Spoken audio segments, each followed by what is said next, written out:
မင်္ဂလာပါရှင်။ဘာရီဒုက္ခကွန်ဒိုမီနီယံရဲ့ BD Management က2026 မတ်လမှာလှုပ်ဆောင်ခဲ့တဲ့လှုပ်ဆောင်ချက်တွေကိုပြပြပေးသွားမှာဖြစ်ပါတယ်။ Waiting Area နဲ့ဇုံ A Lobby ရှေ့မှာရှိတဲ့မီဒီများကိုတက်ဆင်ပေးခြင်း၊ရှောက်လမ်းမီလုံးများအသစ်လဲပေးခြင်း၊ Lift Lobby လိုက်တင်များကိုတိုင်မာကွန်ထရိုးရဲ့သို့ထည့်ပေါင်းတက်ဆင်ပေးခြင်း၊ Bus Control များလာခြင်းပြုလုပ်ပေးခြင်း၊ Septic Tank Service လှုပ်ဆောင်ပေးခြင်း၊ဂျင်ကန် Aircon Capacitor များလဲလှယ်ပေးခြင်း၊ရေကူးကန်ဘေးမှာရှိတဲ့ဇပွဲနဲ့ထိုင်ကုန်များကိုဆေးတုပ်ပေးခြင်း၊ Transformer ပတ်မှာ Vertical Check အားစစ်ဆေးပေးခြင်း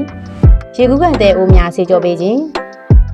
၊လိုအပ်တဲ့အခန်းတွေမှာရေမီတာများပြုပြင်ပေးခြင်း၊ဇုံ A နဲ့ဇုံ B မှာ Transformer ပတ်ကိုနစ်ပဲများအသစ်လဲပေးခြင်း၊ Inlet Septic Tank ကိုတန်ရှင်းရေးပြုလုပ်ပေးခြင်း၊ Lift များကိုလာစဉ်စားပေးပြုလုပ်ပေးခြင်း၊ပန်းဟောက် BBQ နေရာကထိုင်ကုန်တဲ့ဇပွဲတွေကိုဆေးတုပ်ပေးခြင်းဆယ်လွာမှာရှိတဲ့ကြံကင်းများကွာနေတဲ့အတွက်ကြောင့်ပြုပြင်ပေးခြင်းတို့ဖြစ်ပါတယ်။ဟုတ်ကဲ့ပါ။ညီမတို့ရဲ့ဒုက္ခကွန်ဒိုမီနီယံရဲ့မတ်လအတွက် maintenance fee ကိုတော့329,000ကျပ်ဆိုပြီးတော့သတ်မှတ်ကောက်ခံထားပါတယ်။ဒါဆိုရင်တော့နောက်ထပ်ဗီဒီယိုလေးမှာတော့ဧပြီလအတွက်လှုပ်ဆောင်ချက်တွေကိုဆက်ပြီးတော့ပြပြပေးပါမယ်ရှင်။